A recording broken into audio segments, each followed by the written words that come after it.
Global পয়েন্টের সঙ্গে আপনাদেরকে আবারও স্বাগত জানাচ্ছি। আজ আমরা আলোচনা করব মধ্যপ্রাচ্যে সাম্প্রতিক সময়ে আলোচিত একটি গুরুত্বপূর্ণ প্রশ্ন নিয়ে। ইরান সম্প্রতি এমন কি সামরিক সক্ষমতা অর্জন করেছে যা যুক্তরাষ্ট্র ও তার মিত্রদের পরিকল্পনায় নতুন করে ভাবনার জায়গা তৈরি করেছে?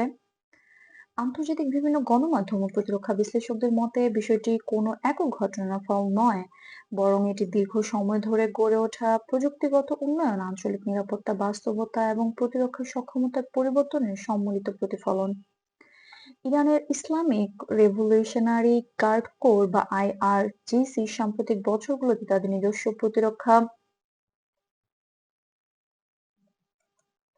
প্রযুক্তি নিয়ে কাজ জোরদার করছে। আন্তর্জাতিক পর্যবেক্ষকদের মতে এই উন্নয়নের মধ্যে রয়েছে উন্নত ব্যালিস্টিক মিসাইল, দীর্ঘ পাল্লার ড্রোন এবং আকাশ প্রতিরক্ষা ব্যবস্থার সক্ষমতা বৃদ্ধি। তবে এসব বিষয়ে অনেকেই তথ্য এখনো যাচাই ও পর্যবেক্ষণের পর্যায়ে রয়েছে। বিশেষজ্ঞরা বলছেন ইরান তাদের মিসাইল ও ড্রোন ব্যবস্থায় রাডার এড়িয়ে চলার সক্ষমতা এবং নির্ভুলতা বাড়ানোর চেষ্টা করছে। বিভিন্ন পশ্চিমা বিশ্লেষণ সংস্থার তথ্য অনুযায়ী এসব প্রযুক্তি আঞ্চলিক নিরাপত্তা ব্যবস্থায় নতুন চ্যালেঞ্জ তৈরি করলেও তা কোনো দেশের সামরিক সক্ষমতাকে অকার্যকর করে দিয়েছে এমন দাবি সমর্থন করার কোনো প্রমাণ নেই। কিছু অনলাইন ভিডিও ও সামাজিক মাধ্যমে বলা হয়েছে মধ্যপ্রাচ্যে স্বল্প সময়ের একটি সংঘর্ষ পুরো অঞ্চলের ভবিষ্যৎ বদলে দিয়েছে। তবে বিবিসি, রয়টার্স এবং অ্যাসোসিয়েটেড প্রেসের মতো নির্ভরযোগ্য সংবাদ মাধ্যমগুলো জানিয়েছে সাম্প্রতিক ঘটনাগুলোকে একটি বৃহৎ ভূরাজনৈতিক পরিবর্তনের অংশ হিসেবে দেখা হচ্ছে, কোনো চূড়ান্ত মোড় হিসেবে নয়।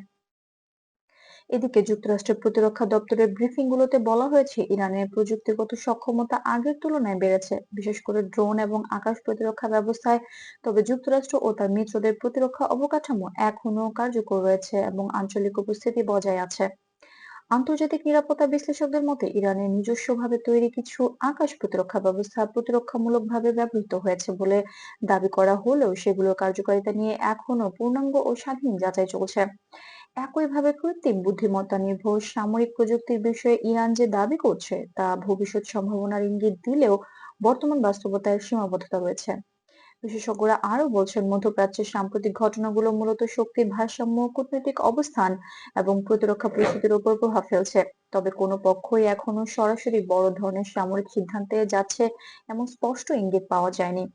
এই প্রেক্ষাপটে আন্তর্জাতিক মহলে আলোচনার কেন্দ্রবিন্দুতে রয়েছে আঞ্চলিক স্থিতিশীলতা, পারস্পরিক সংযম এবং কূটনৈতিক উদ্যোগ।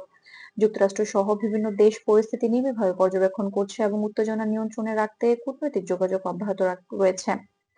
সব মিলিয়ে বলা যায় ইরানের সাম্প্রতিক প্রতিরক্ষা উন্নয়ন মধ্যপ্রাচ্যের নিরাপত্তা বাস্তবতায় নতুন প্রশ্ন তুলেছে। তবে এটি কোনো একক দেশের পরাজয় বা বিজয়ের গল্প নয়, বরং এটি চলমান একটি জটিল প্রক্রিয়া যেখানে প্রযুক্তি, রাজনীতি এবং আন্তর্জাতিক সম্পর্ক একে অপরের সঙ্গে গভীরভাবে জড়িত। গ্লোবাল পয়েন্টের পক্ষ থেকে আমরা এই বিষয়টি পর্যবেক্ষণ করছি ভ্যালিড ও নির্ভরযোগ্য তথ্যের ভিত্তিতে। বিশ্ব পরিস্থিতি নিয়ে এমন নিরপেক্ষ বিশ্লেষণধর্মী আপডেট পেতে গ্লোবাল পয়েন্টের চ্যানেলটি সাবস্ক্রাইব করতে ভুলবেন না। ধন্যবাদ।